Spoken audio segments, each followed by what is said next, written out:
Assalamualaikum warahmatullahi wabarakatuh.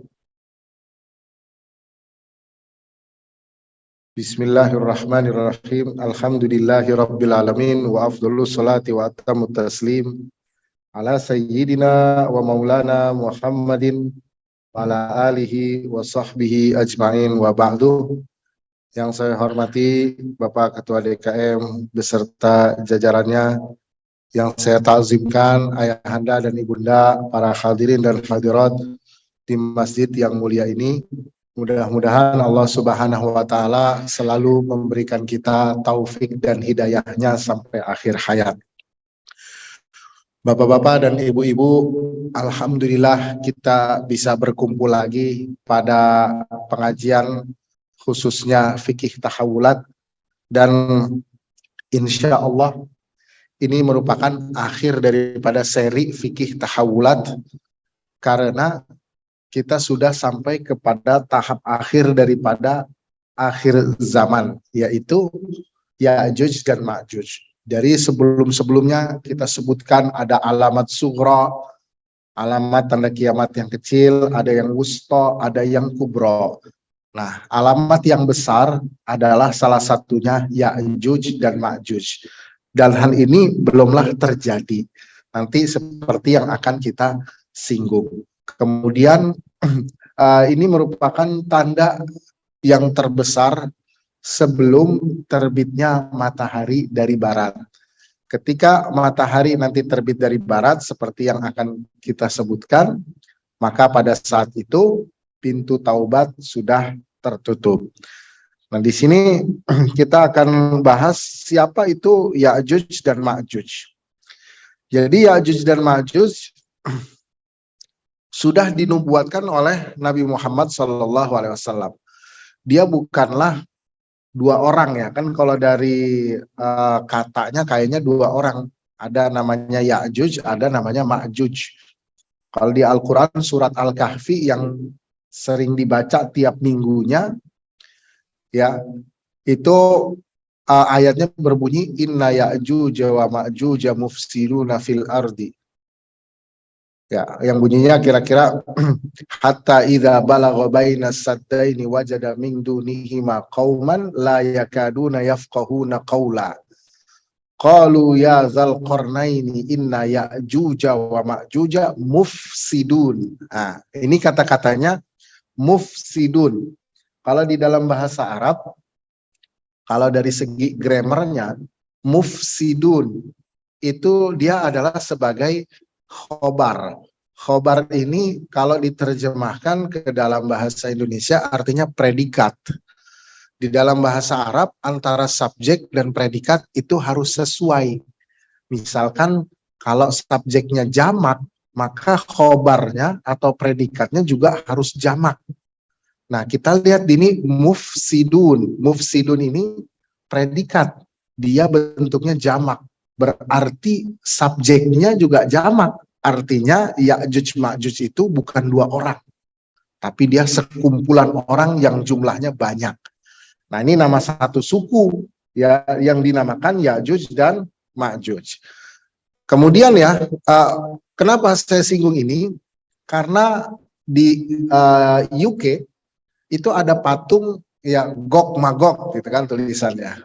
Dua orang. Jadi jangan disangka Ya'juj Ma'juj itu dua orang, tidak, tapi dia segerombolan kaum, banyak jumlahnya.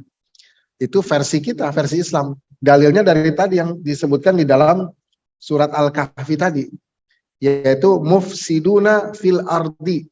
Orang-orang apa namanya Ya'juj Ma'juj itu mufsidun, kumpulan orang yang berbuat kerusakan.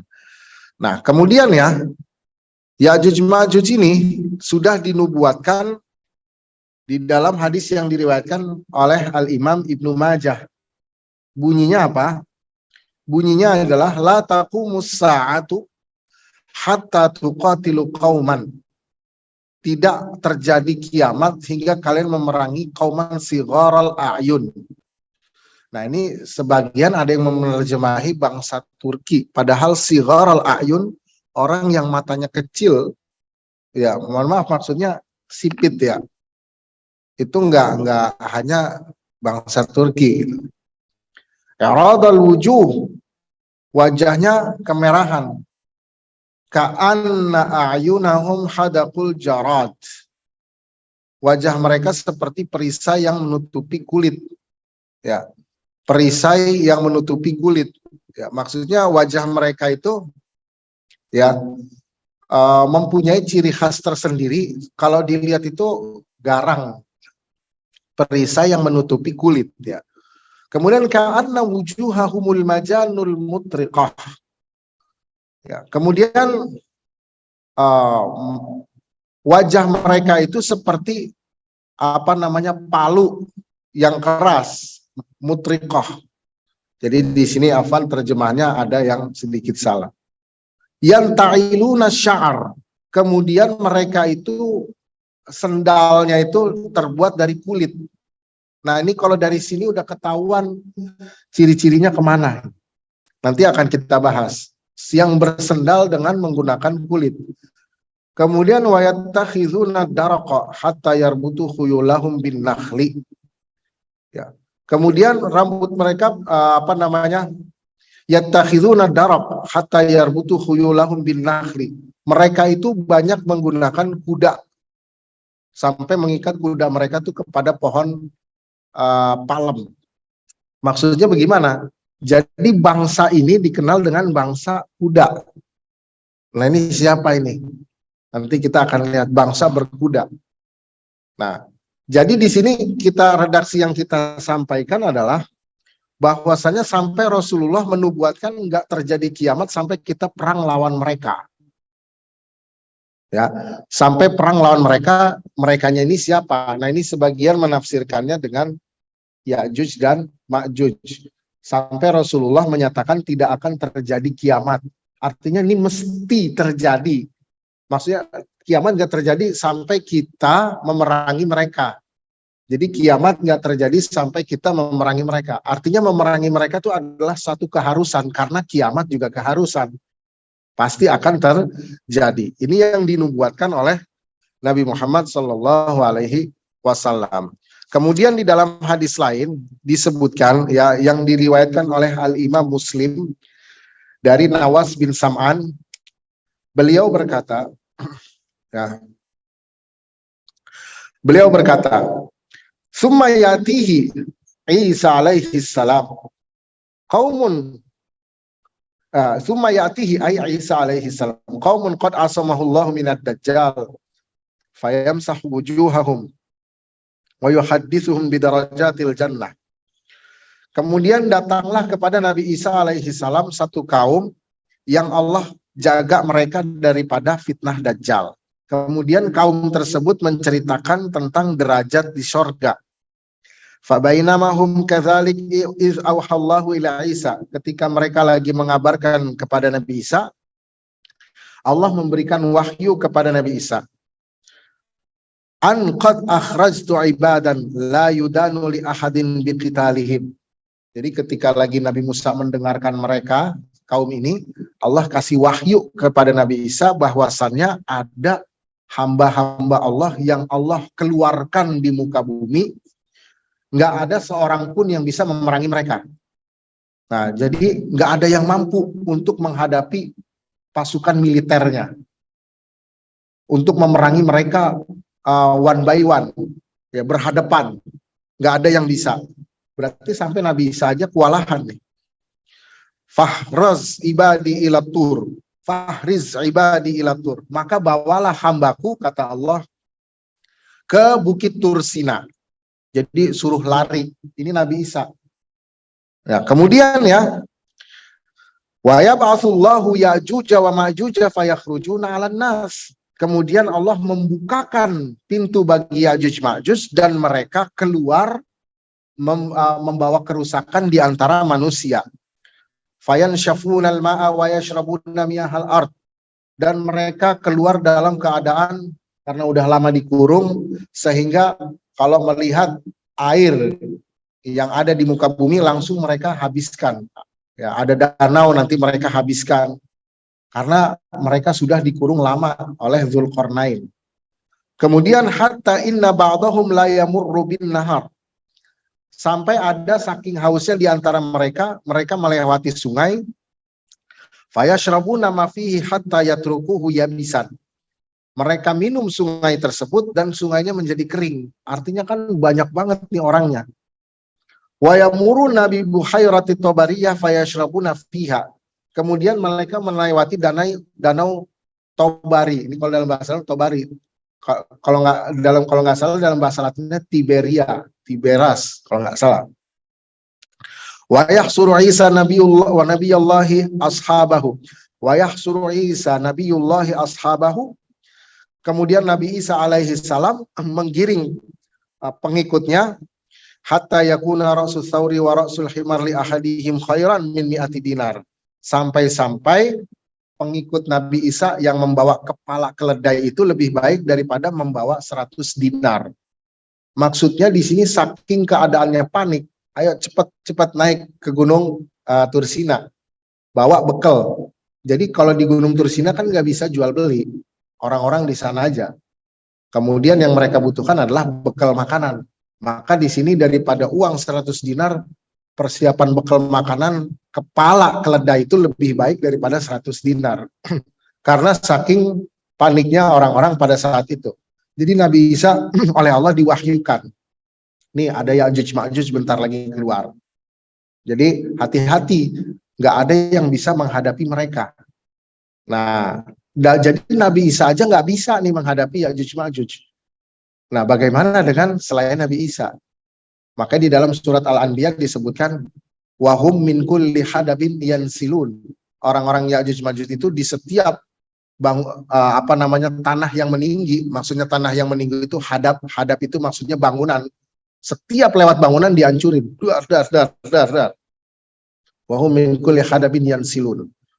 Maka di sini Nabi Isa kewalahan, oleh Allah diwahyukan naik ke Bukit Tursina. Nah, berarti dari sini hadirin dan hadirat, yang namanya Ya'juj Ma'juj keluarnya pada zaman Nabi Isa. Ini hadisnya diriwayatkan oleh Al-Imam Muslim. Nah, karena sebagian daripada ahli tafsir itu nanti ada yang menafsirkan kalau Ya'juj Ma'juj udah keluar. Kapan? Pada zamannya Genghis Khan. Nah, zamannya Genghis Khan itu kaum muslimin dibantai habis. Walaupun keturunannya setelah itu masuk Islam. Tapi di zamannya Genghis Khan sendiri, itu di Khawarizmi kena. Kemudian di beberapa negara Islam itu mulai dari Asia Tengah. Itu dulu negara Islam banyak di sana, Khilafah Islamiyah.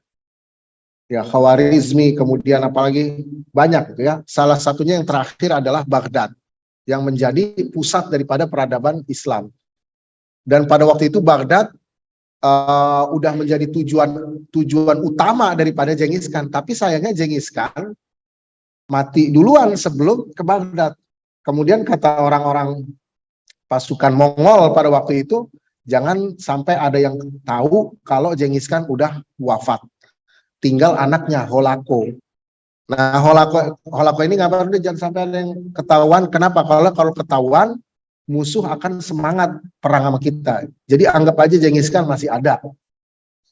Nah, ketika itu mereka berhenti jauh dari Baghdad dan mengutus utusan kalau mereka itu ingin mengadakan perundingan. Alhasil pemerintahan Abbasiyah waktu itu khalifahnya langsung turun ke lapangan. Padahal udah dinasehatin oleh para ulama jangan sampai turun ke lapangan biar diwakilkan. Nah, terjadilah yang namanya pengkhianatan. Jadi ketika niat awalnya mau berunding, tahu-taunya pas nyampe ke tenda mereka, khalifah dibunuh oleh orang Mongol. Dan waktu itu orang Mongol udah terbuka pintu Baghdad, jadi tinggal masuk dan Baghdad dihancurkan luluh lantah sampai sungai Efrat pada waktu itu menjadi hitam. Kenapa menjadi hitam? Karena perpustakaan kaum muslimin yaitu Baitul Hikmah yang menjadi pusat daripada pengumpulan karya dan penemuan kaum muslimin diceburin ke sungai. Jadi penemuan-penemuannya berupa dalam ilmu kedokteran, ilmu fisika, ilmu kimia ada di Baitul Hikmah. Tapi oleh bangsa Mongol karena emang dasarnya mereka mentalnya mental preman, bukan mental seorang pembelajar. Jadi ketika melihat buku, bukan mereka mau belajar, mereka maunya ngancurin. Jadi buku-bukunya dibuang semua ke sungai, dan dalam catatan sejarah, sungai Efrat pada waktu itu menjadi hitam karena tinta-tinta yang mengalir daripada kitab-kitab kaum muslimin. Jadi andai kata kaum muslimin nggak dibantai di Baghdad, maka karya-karya kaum muslimin sekarang itu udah luar biasa sekali, banyak penemuan. Tapi setelah itu, setelah Baghdad diruntuhkan selaku pusat peradaban pindah waktu itu ke Kairo. Jadi Kairo ini peradaban kedua setelah Baghdad. Jadi orang-orang ulama-ulama yang mau terkenal, yang mau menuntut ilmu itu datangnya bukan lagi ke Baghdad. Setelah itu datangnya ke Kairo. Jadi Kairo itu setelah Baghdad runtuh. Nah, menurut Ibnu Katsir dalam tafsirnya, kalau yang namanya Ya'juj Ma'juj itu yaitu si Genghis Khan dan kawan-kawan itu, kaum Mongol, orang-orang Mongol yang udah menghancurkan peradaban kaum muslimin di Baghdad pada waktu itu. Dan memang menurut riwayat, mereka bukan hanya membunuh kaum muslimin. Setelah berhasil ke Baghdad, terus naik ke atas, ke arah Eropa. Dan semuanya dihancurkan. Setiap masuk desa, ya dihancurkan, dibunuh. Dan bunuhnya nggak menyisakan gitu. Kalau kita kaum muslimin ketika berperang nggak boleh membunuh perempuan, nggak boleh membunuh anak kecil. Kalau mereka semua-muanya, kata Ibnu Katsir, ini indikasinya besar nih, kemungkinan besar adalah bangsa Mongol. Itu menurut pendapat Ibnu Katsir. Tapi dari hadis ini kan jelas nih disebutkan, hadisnya riwayat Imam Muslim. Kalau Ya'juj Ma'juj itu keluarnya pas zaman Nabi Isa alaihi salam. Nah, kemudian ya, Ya'juj Ma'juj ini asal usulnya dari mana? Jadi Nabi Nuh alaihi salam ketika dilanda banjir, semua orang meninggal kecuali yang naik perahu sama Nabi Nuh. Anak Nabi Nuh gimana? Anak Nabi Nuh ya, yang dalam Al-Quran ada yang nggak selamat, yaitu yang ada di dalam surat Hud. Nah, tapi juga ada yang dia selamat. Ada 3 orang, yaitu Sam, Ham, dan Yafis. Ini 3 orang anak daripada Nabi Nuh alaihi salam. Kalau Sam, itu kemudian nanti dia jadi bangsa Arab, bangsa Kurdi, bangsa Yahudi. Makanya bangsa Eropa, muka-mukanya ada kesamaan. Hidungnya mancung, kulitnya kuning langsat, putihan.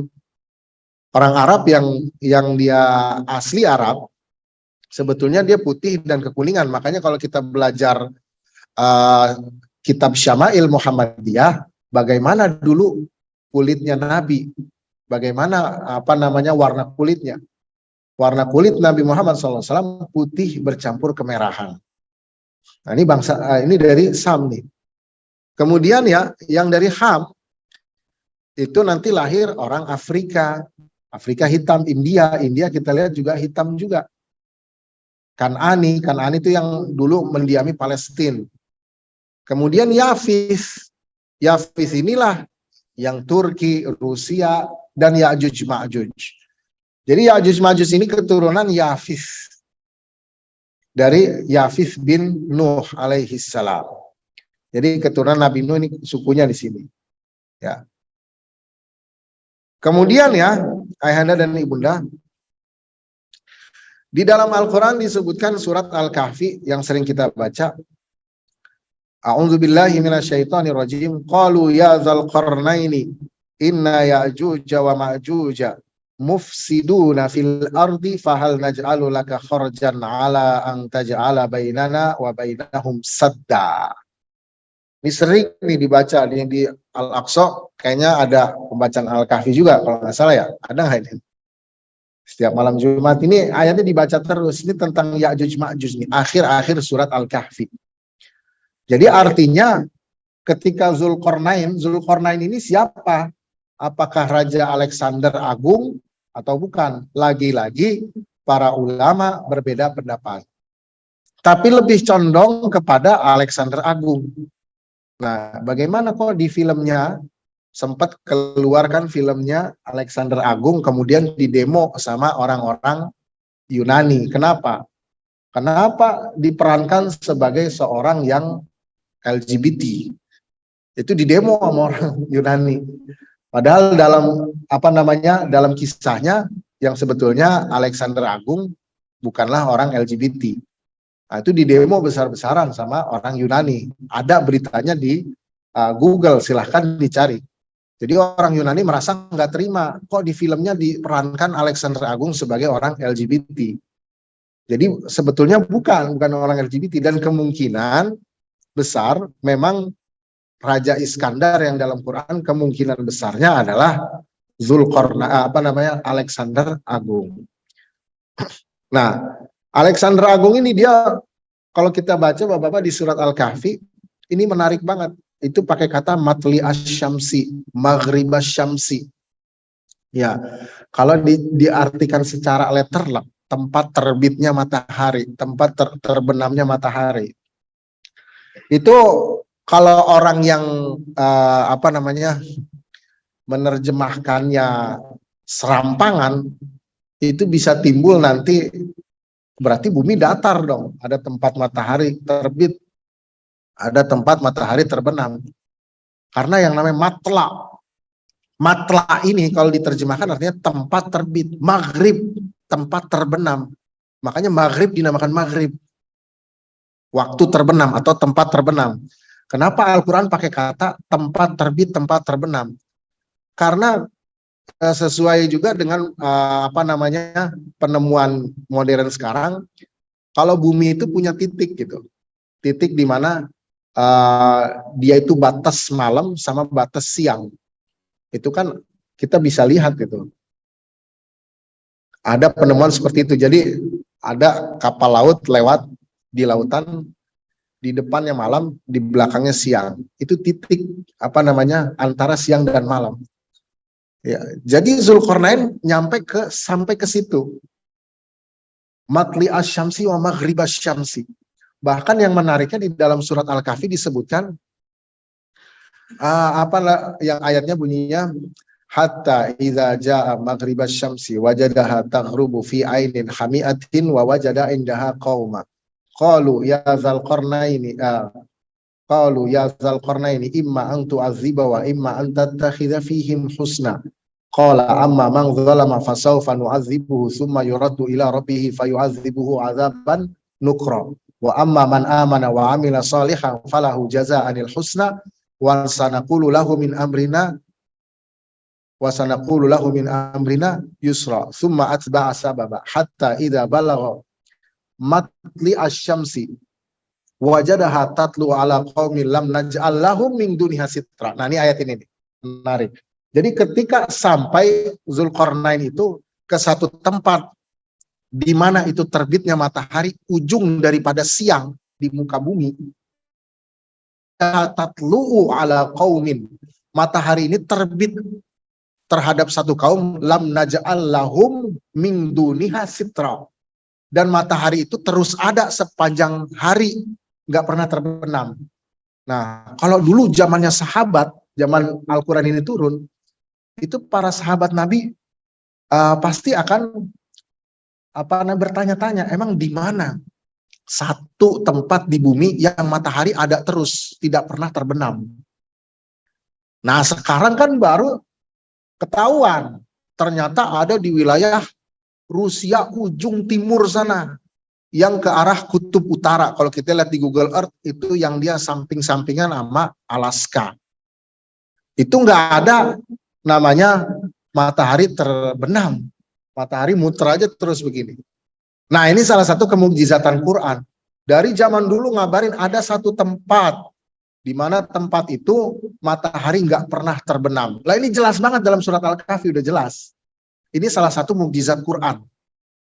Dan sekarang kita baru tahu, oh tempatnya di sana, dekat Alaska, ujung Rusia sana, sebelah timur. Jadi menurut Al-Quran, Raja Zulkarnain tuh sampai ke situ. Dari Yunani terus jalan sampai ke sana.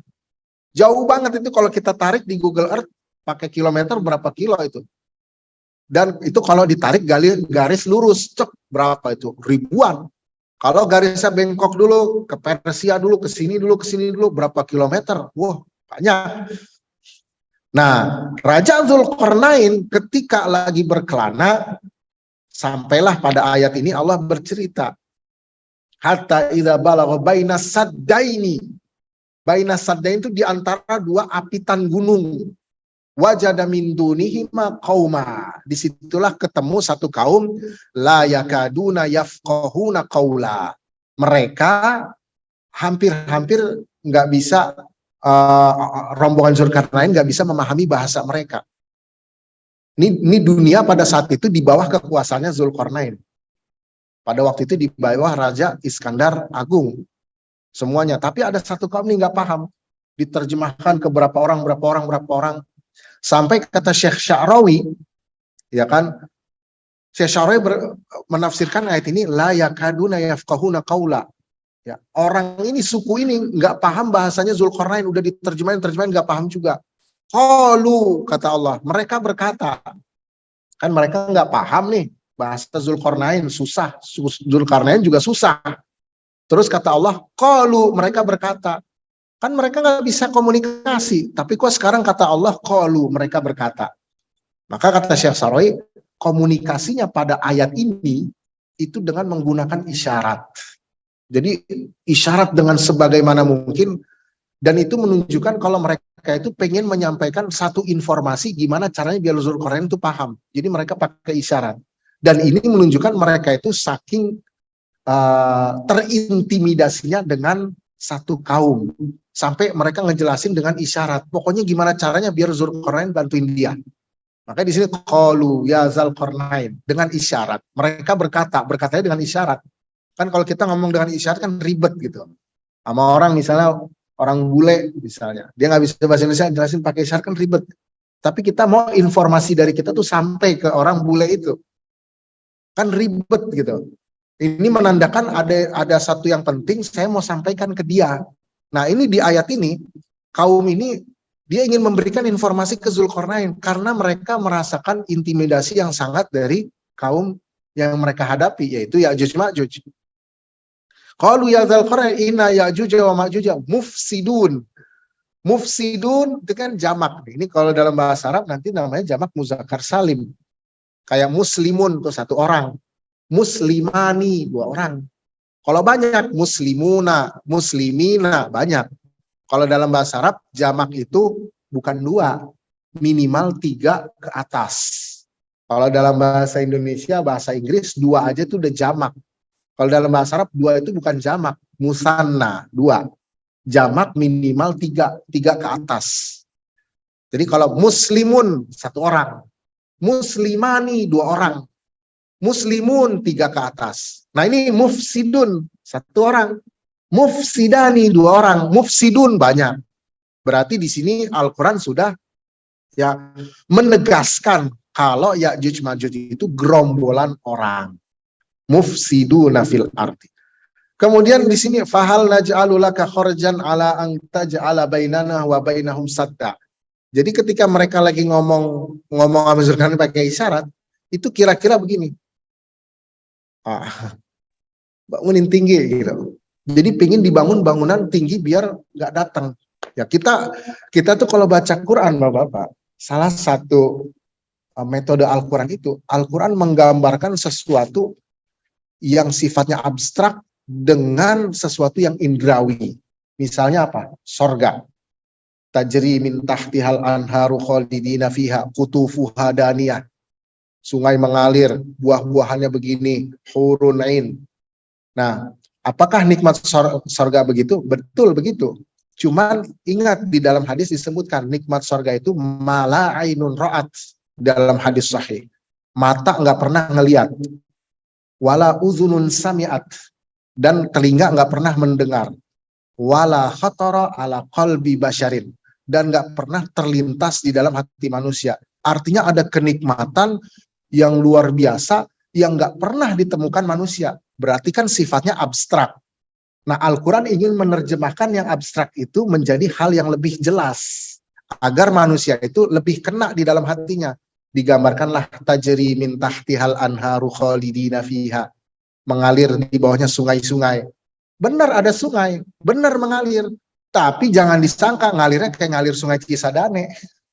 Beda. Al-Quran gambarin dengan yang nyata.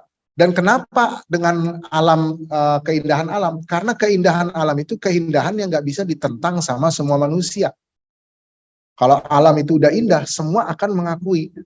Tapi beda kalau misalnya keindahannya diukur dengan harta. Nah, harta menurut satu orang ini kecil, menurut yang lain gede. Menurut yang lain, jadi apa sifatnya tuh relatif. Tapi kalau alam kalau udah bagus-bagus, semua mengakui wah cakep. Jadi Al-Quran pakai itu. Nah, di sini Al-Quran mau gambarin, ya, kalau orang-orang itu lagi ngomong sama Dzulqarnain pakai bahasa isyarat, dan ini kalau orang yang mentadaburkan, dia akan menangkap betapa susahnya kaum ini memberikan informasi kepada Dzulqarnain kalau mereka pingin dibangunin tembok yang tinggi, biar orang Ya'juj Ma'juj itu nggak keluar lagi ini mereka, dan ini diapit oleh 2 gunung. Jadi gimana coba bahasa isyaratnya? Paling seperti itulah kira-kira. Nah, yang jadi masalah di sini, Dzulqarnain bangun dindingnya. Pertanyaannya, dindingnya ada di mana? Kan sekarang udah ada Google Earth, kan? Udah bisa dilihat, bisa dong dilihat di mana ini. Nah, apakah Al-Quran beneran mengabarkan ada dinding atau bagaimana nih? Nah, ini yang jadi masalah. Saya merujuk ke beberapa pendapat daripada peneliti yang kontemporer, bukan yang klasik. Ini ada 2 pendapat kira-kira. Pertama pendapatnya Habib Abu Bakar Al-Adni. Beliau ini yang mempunyai membukukan Fikih Tahawulat, ya ini bukunya nih. Ya, ini buku tentang Fikih Tahawulat ini. Jadi yang kita bahas itu sumbernya dari sini. Dan beliau bersumber dari mana? Pertama dari Al-Quran, yang kedua dari hadis-hadis sahih, kemudian dari hasil-hasil pembahasan para ulama tentang akhir zaman dari Al-Quran dan hadis, kemudian dari penemuan-penemuan modern, kemudian oleh beliau disusun semuanya. Jadilah satu buku ini, cabang ilmu baru.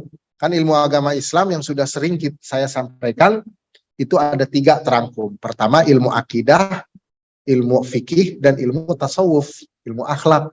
Dan yang keempat yang belum dibukukan adalah ilmu tentang akhir zaman, fikih tahawulat ya ini. Jadi yang pertama kali membukukan adalah Habib Abu Bakar Al-Adni. Nah, beliau menyatakan apa? Beliau ini menyatakan bahwasannya Ya'juj Ma'juj itu ada di wilayah Cina, temboknya. Henan lah. Kalau diterjemahkan itu Henan, bacanya gimana saya juga nggak tahu. Hinan apa Henan ya. Silakan di googling lah. Gunungnya juga tulisannya Jongjo. Jongjo kira-kira begitulah. Karena itu kalau dilihat ciri-cirinya mirip. Nah, kira-kira begitu. Silakan aja nanti di googling coba. Makanya di sini disebutkan oleh Habib Abu Bakar Al-Adni, ya, binaan alal mu'tayati wal ma'lumati wat tahlilat, berdasarkan daripada maklumat dan hasil penelitian allati tawassala ilaihal bahthu, yang dimana penelitiannya ini menjadi akhir daripada penelitian, minal mutawaqqi wal mumkin, yang diduga dan ini kemungkinan besar, an yakuna ma yusamma baina saddaini, ya, di antara apitan gunung, kan apitan gunung nih, gunung mengapit begini kemudian dibangun tembok. Apitan gunung itu makanan muhaddadan ma'rufan fi biladis Sin, adalah tempat yang ada di negara Cina. Ini menurut Abu Bakar.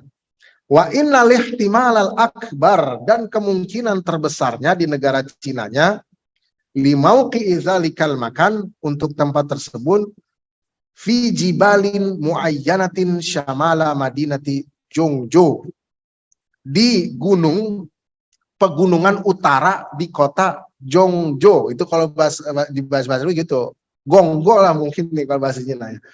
Fi muqatta'ati Hinan, di provinsi atau di wilayah namanya Hinan. Ini menurut Abu Bakar Al-Adli. Jadi kira-kira ada di situ tuh yang di ininya. Nah, itu pertama. Jadi menurut penelitian Habib Abu Bakar Al-Adni selaku apa namanya pionir daripada ilmu fikih tahawulat, Ya'juj Ma'juj itu ada di timur sebelah bumi. Ada di timur. Nah, kemudian ya, karena emang cirinya kan tadi udah jelas ya. Matanya gimana, hidungnya gimana, wajahnya gimana, pakaiannya gimana.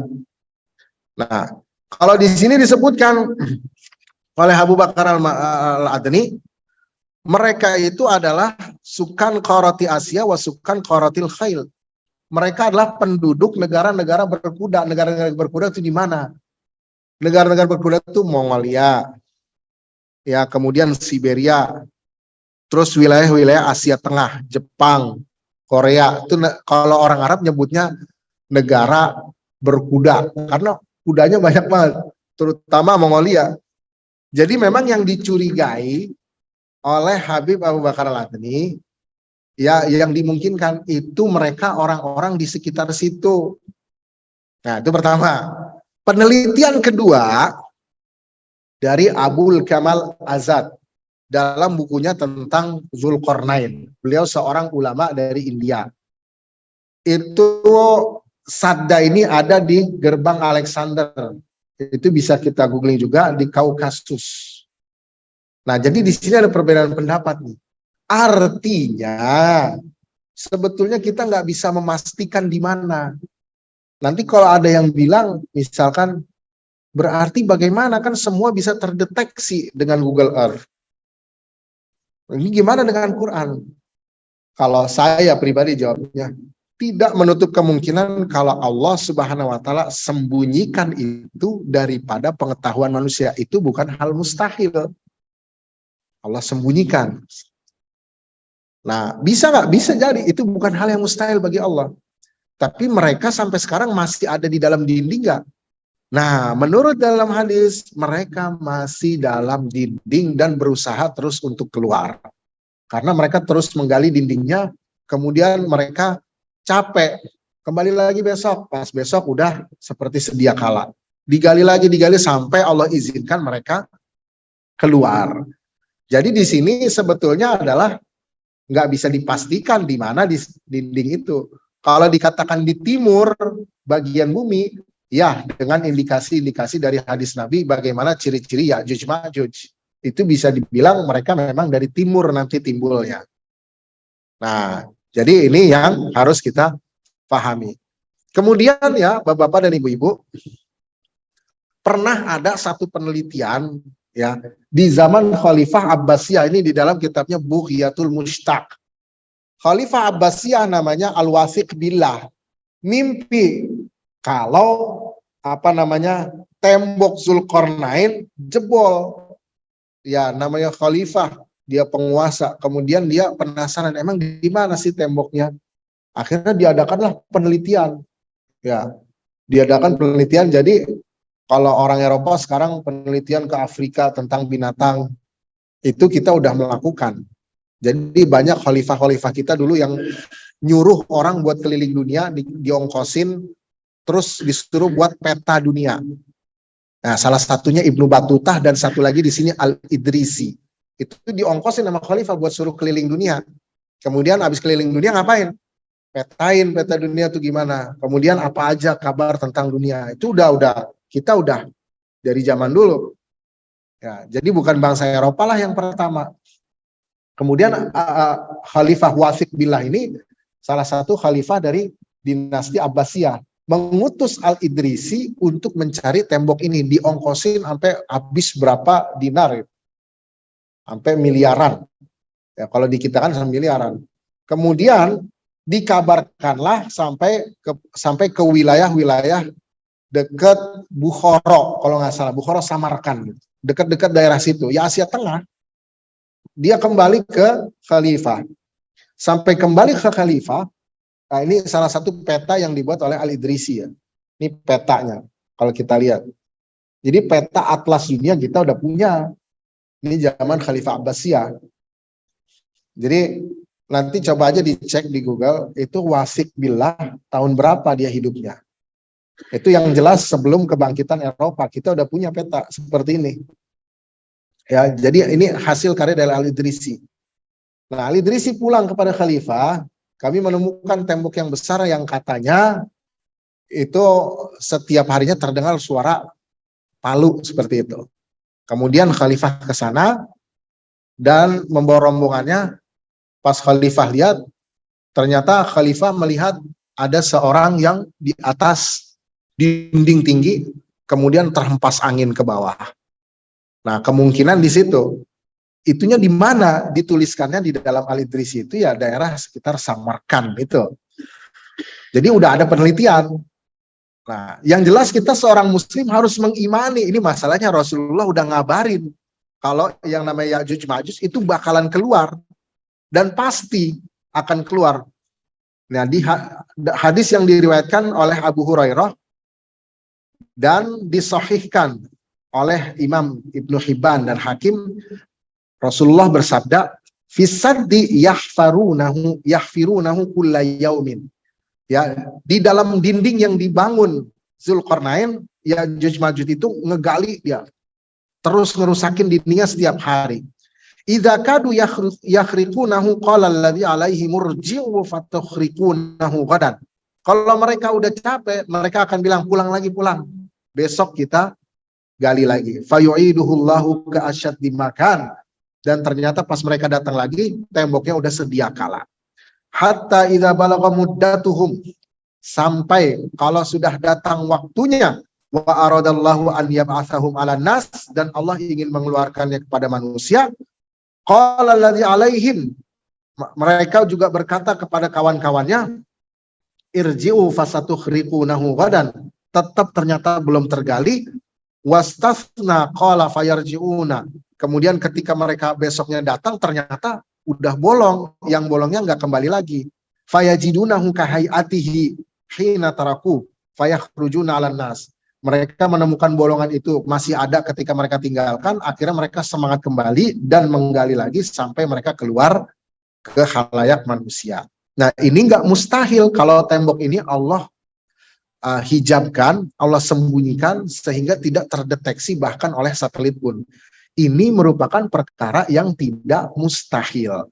Kemudian apa yang dikabarkan oleh Nabi Muhammad SAW semuanya adalah perkara yang benar.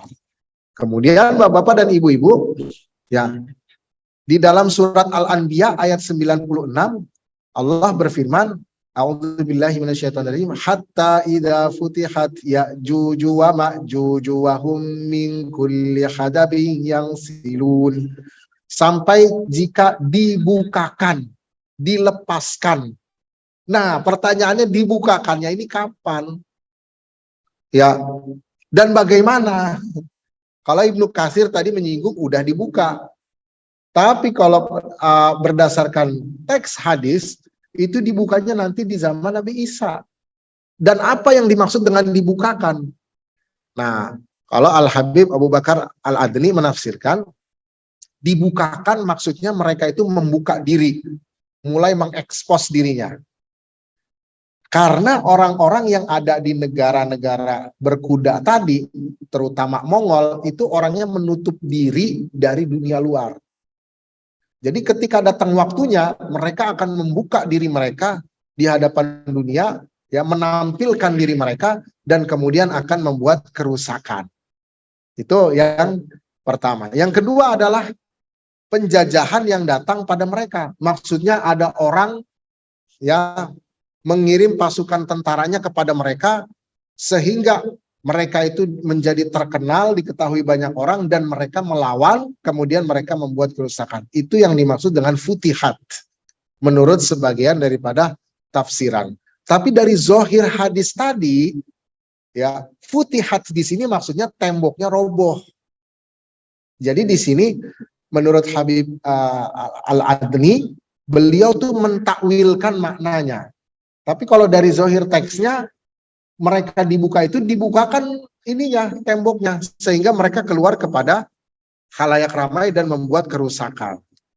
Nah, kemudian ya, apa yang terjadi ketika Ya'juj dan Ma'juj keluar? Yang terjadi adalah Oh ya, saya poinkan dulu, tafsiran apapun tentang di mana dan kapan dan bagaimana dibukakannya Ya'juj Ma'juj itu merupakan perkara yang sebetulnya tidak diketahui dengan pasti, karena perkara yang Allah ini merupakan perkara gaib yang Allah kabarkan melalui Nabi Muhammad SAW dan pasti akan terjadi. Karena apa yang dikabarkan Rasulullah kalau sudah diketahui kesahihannya itu wajib kita imani dan pasti terjadi. Contoh kecil adalah ketika Rasulullah mengabarkan di zaman dulu, zaman sahabat, ada orang miskin, kemudian nggak pakai sendal, tapi mereka mampu dan berlomba-lomba meninggikan bangunan. Di zaman Nabi, para sahabat pasti mikir bagaimana caranya. Kok mereka miskin tapi meninggikan bangunan?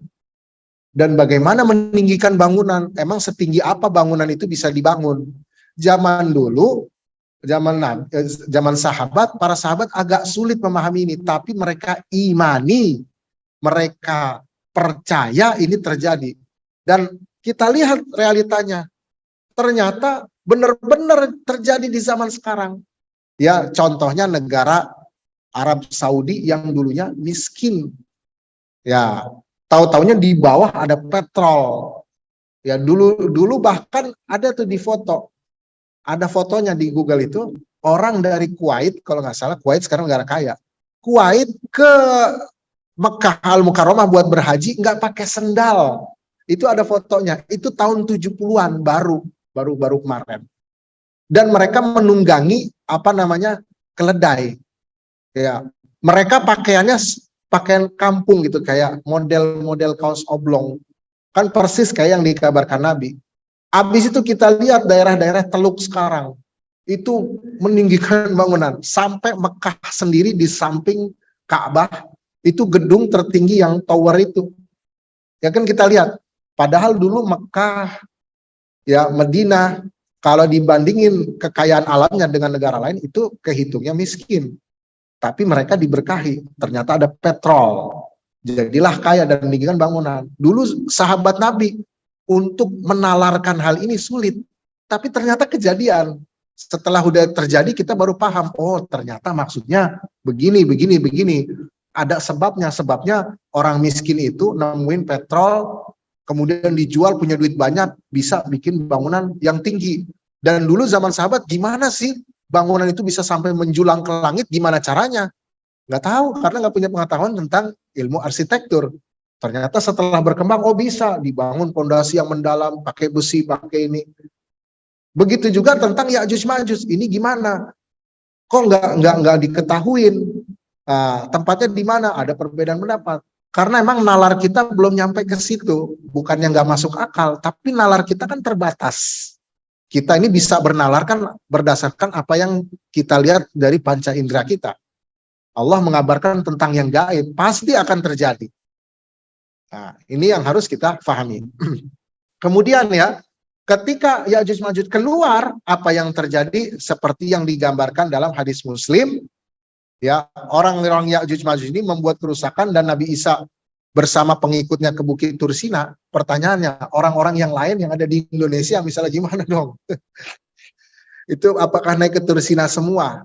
Nah, wallahu a'lam, berdasarkan tafsiran ini, yang jelas pada akhir zaman nanti peperangan dan kejadian-kejadian penting akhir zaman itu terjadinya di wilayah-wilayah Timur Tengah.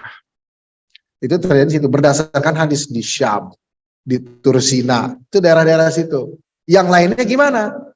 Yang lainnya ya tetap berjalan seperti biasa. Berarti nanti ke Tursina gimana? Wallahu a'lam, ini berdasarkan apa yang saya pahami.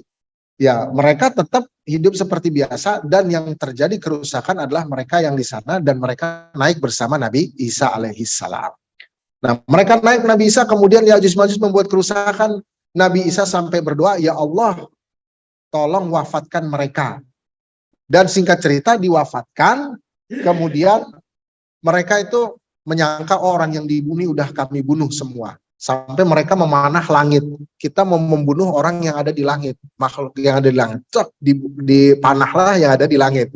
Berarti nanti di akhir zaman itu dengan panah. Karena beberapa hadisnya begitu, dipanahlah yang ada di langit dan panahnya itu kembali lagi membawa darah. Kemudian mereka menyangka, oh yang di langit udah mati semua. Udah mati semua, kemudian Allah Subhanahu wa taala memusnahkan mereka dengan menghujani ya bebatuan yang di sana ada apa namanya ulatnya memakan mereka sehingga mereka mati, dan matinya tuh dalam satu kejapan, bukan mati seperti tersiksa gitu. Jadi langsung mati. Kemudian Nabi Isa alaihi salam turun dari Bukit Tursina dan melihat bekas-bekas mereka menimbulkan bau yang sangat menyengat. Kemudian Nabi Isa berdoa lagi dan jasad mereka dibawa oleh burung-burung yang Allah utus dan entah kemana dibuang jasad mereka. Itulah akhir daripada Ya'juj Ma'juj. Jadi Ya'juj Ma'juj ini diperangi oleh Nabi Isa. Setelah Ya'juj Ma'juj selesai, apa yang terjadi? Di dunia terjadi perdamaian, terjadi apa namanya keadilan. Nabi Isa alaihi salam menjadi hakim buat semua. Maka di sini diriwayatkan dari hadis Ibnu As-Sakir, disahihkan oleh Al-Imam Hakim. Apa katanya? La yahbitanna Ibnu Maryam hakaman adlan wa imaman muqsitan. Jadi sungguh benar-benar Ibnu Maryam akan turun ke bumi menjadi hakim yang adil dan imam yang berlaku adil. Jadi di sini jelas nih Nabi Isa menjadi imam, menjadi hakim. Tapi ingat, yang menjadi khalifahnya bukanlah Nabi Isa. Yang menjadi khalifah siapa? Pertama Imam Mahdi, kemudian Imam Mahdi wafat, digantikan oleh penerusnya, ada yang menyebutnya namanya Maq'ad, kemudian nanti Maq'ad wafat, kemudian diganti dengan Jah-Jah namanya. Ada nggak dalam hadis ya, diriwayatkan juga di dalam hadis yang diriwayatkan dari Abu Hurairah dalam kitab Sahih Imam Muslim, bunyinya la taqumu as-sa'atu hatta yakhruja rajulun min qahtana yasuqun nasa bi'asah. Ya, tidak akan terjadi kiamat sampai keluar seorang laki-laki dari suku Qahtan yang mereka apa namanya menggiring manusia dengan tongkatnya. Maksudnya mereka memimpin. Kemudian la tazhabul ayam wal layali hatta yamlika rajulun yuqalu lahul Jah-Jah. Ya, tidaklah akan berlalu hari-hari dan malam-malam ya sampai ada seorang yang menjadi pemimpin namanya Jah-Jah. Itu beliau orang Quraisy. Jadi yang memimpin dunia pada saat itu orang Quraisy. Makanya Rasulullah bersabda, al-a'immatu min Quraisy. Imam kaum muslimin itu nasabnya dari Quraisy.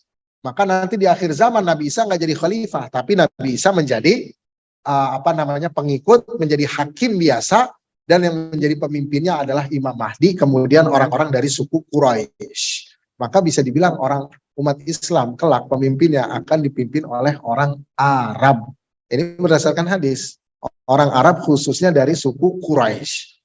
Setelah itu barulah ya sampai zaman selanjutnya, di mana zaman selanjutnya sedikit demi sedikit pelan-pelan ya Islam mulai ditinggalkan kembali seperti dulu ditinggalkan.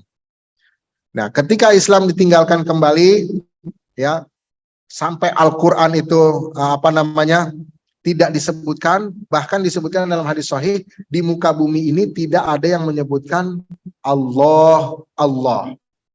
Jadi ini udah hukum alam. Udah Islam berjaya, perlahan juga udah mulai ditinggalkan kembali.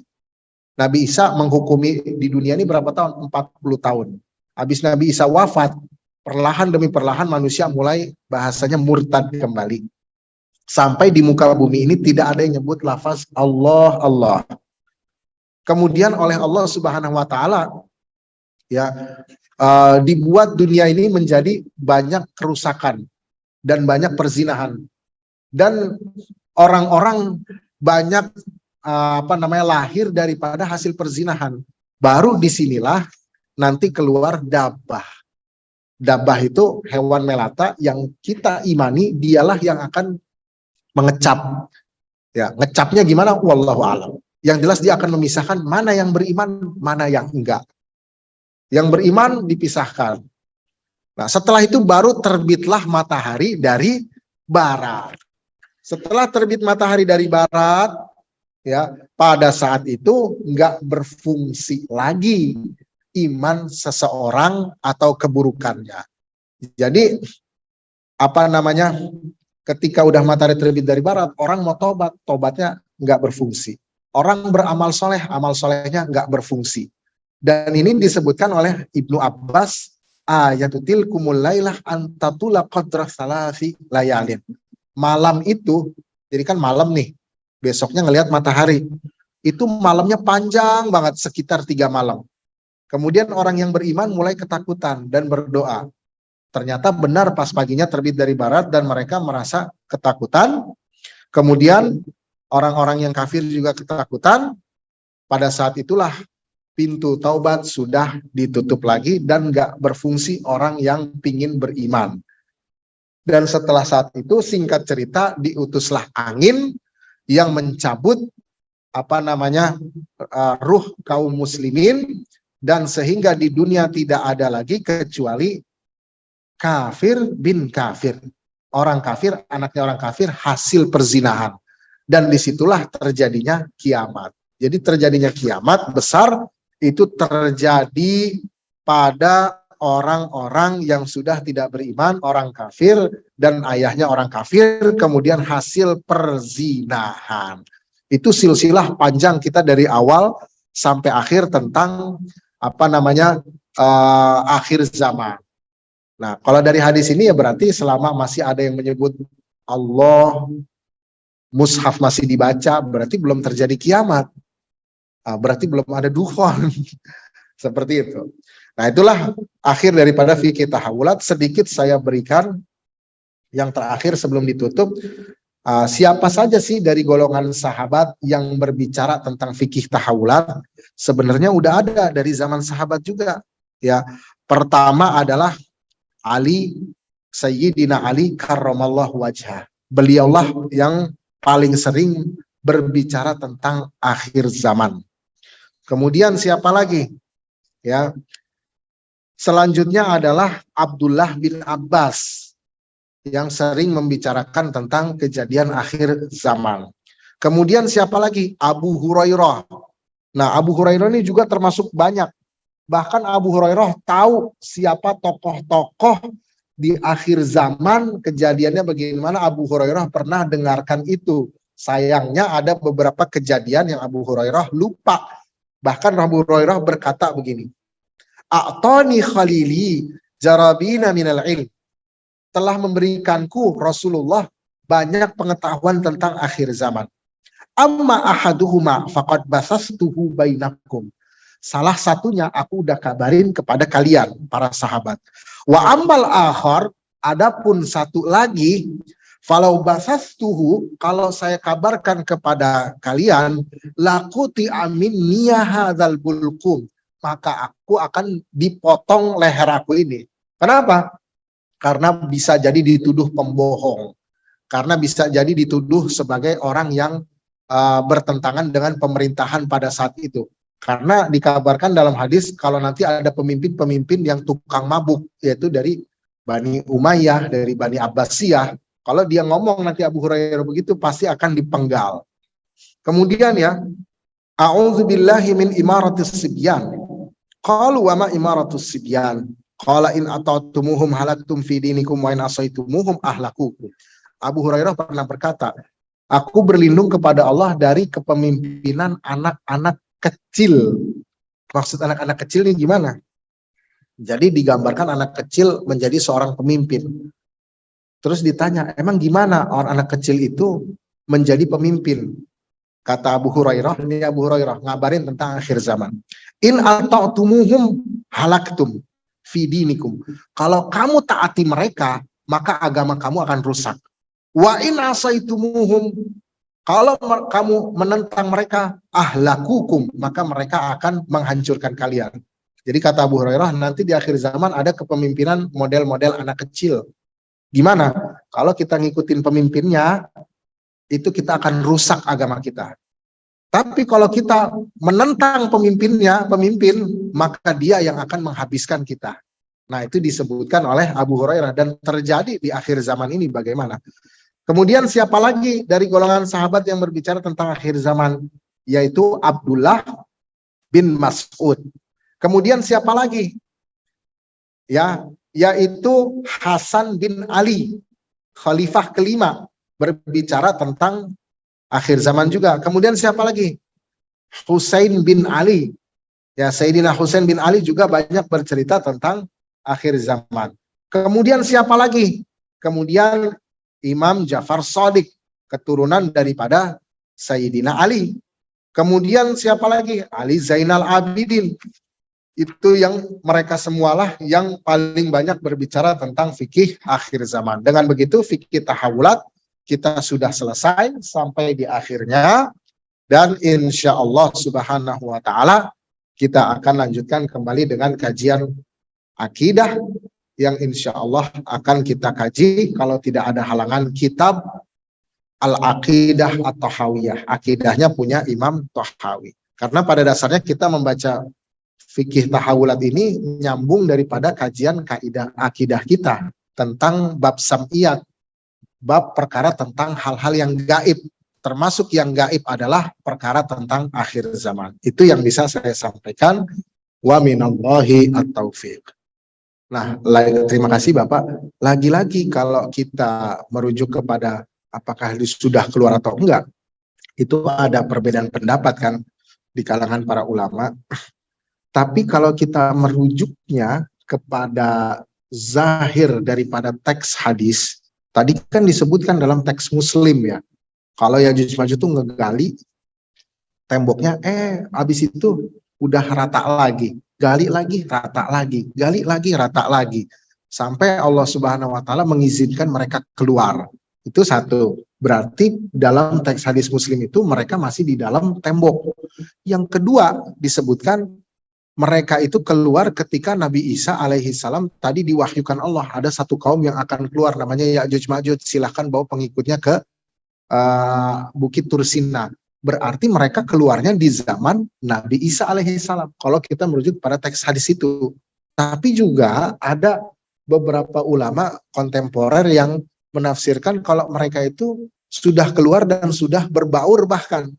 Makanya tadi kata Habib Abu Bakar Al-Adni, yang dimaksud tembok itu adalah mereka mengurung diri. Bangsa Mongol. Kalau Habib Abu Bakar Al-Adni menyatakan mereka sebagai bangsa Mongol. Jadi bangsa Mongol inilah yang kelak itu akan menjadi Ya'juj Ma'juj. Terus apa yang dimaksud dengan dinding tadi? Dinding tadi itu sikap mereka yang menutup diri dari dunia luar. Makanya kan kita nggak banyak informasi nih tentang Mongol. Sampai suatu saat mereka membuka dirinya, pingin keluar, ya pingin diakuin, disitulah yang dinamakan ketika bangsa Ya'juj Ma'juj mulai merusak di muka bumi. Nah, jadi ada dua tafsiran tadi Pak.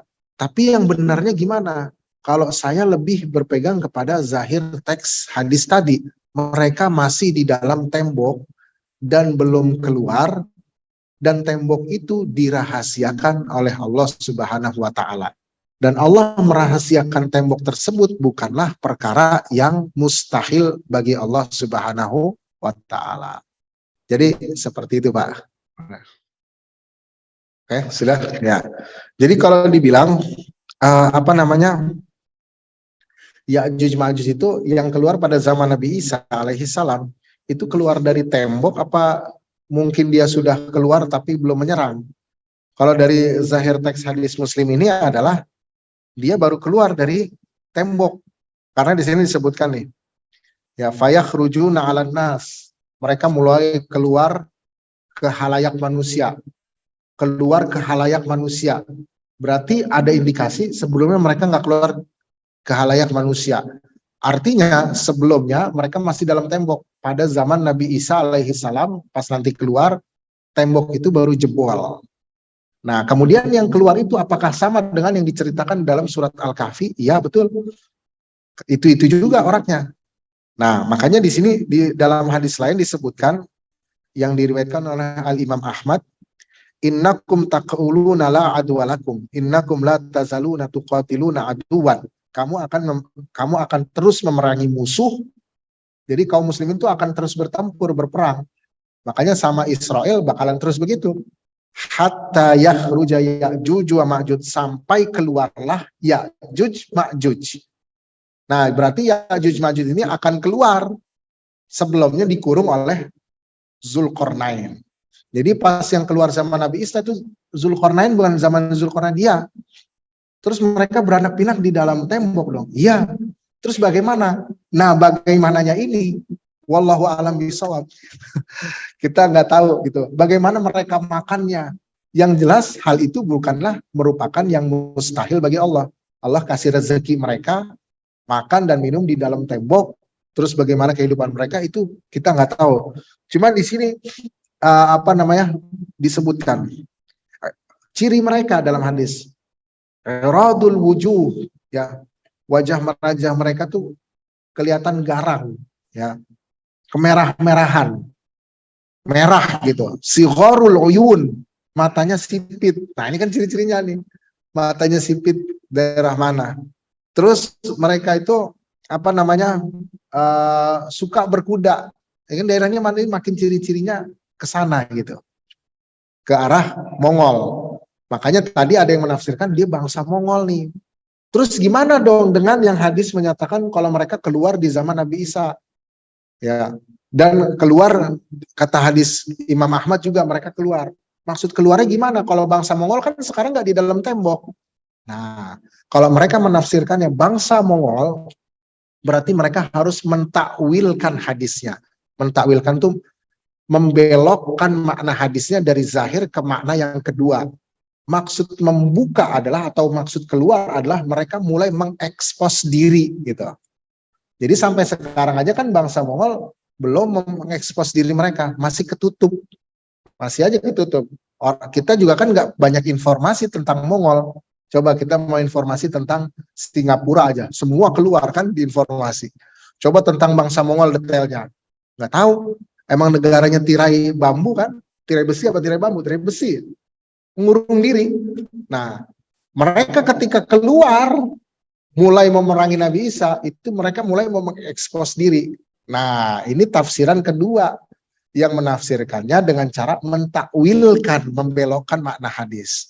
Tapi kalau sesuai dengan zahirnya hadis tadi teks, oh enggak, mereka di dalam kurungan, di dalam tembok. Dan pas zaman Nabi Isa temboknya jebol, keluar. Terus seperti itu kira-kira.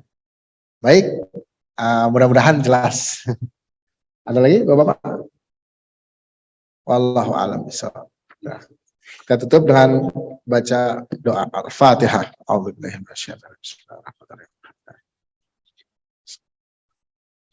Bismillahirrahmanirrahim. Alhamdulillahirabbil alamin. Hamdan syakirin, hamdan lamin, hamdan yafina wa yafi mazidah.